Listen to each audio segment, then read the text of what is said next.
5 kids vanished in a house fire, but there were no bodies in the ashes.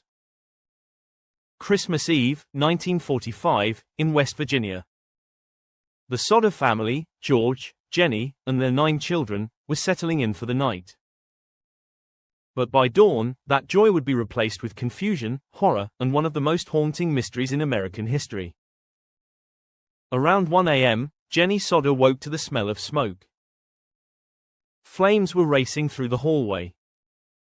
George and Jenny escaped with 4 of their children, but 5 others, ranging in age from 5 to 14, were trapped upstairs.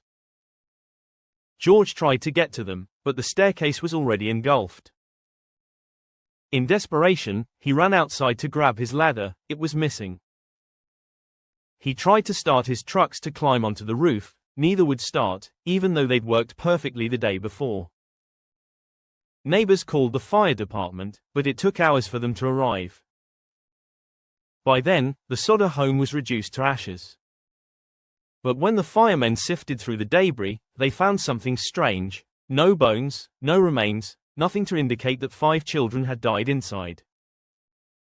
Experts later said that even a fire that hot should have left traces, bones, teeth, something. Yet there was nothing. The Soders refused to believe their children had perished. And as they began to look closer, the story only grew darker.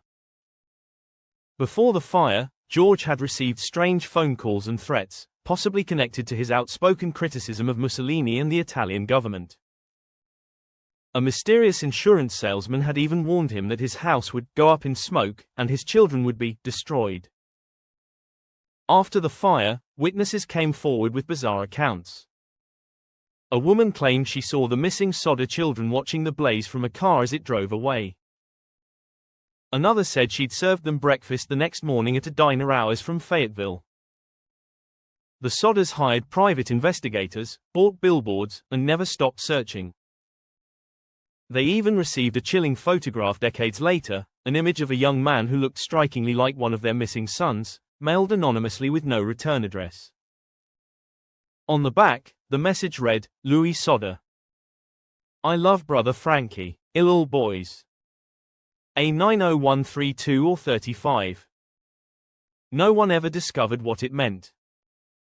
The official report listed the cause of the fire as faulty wiring, but the evidence never added up.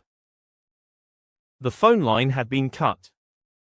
The ladder was found hidden in a ditch. The trucks had been tampered with. To this day, the Soder children's disappearance remains unsolved. Were they kidnapped?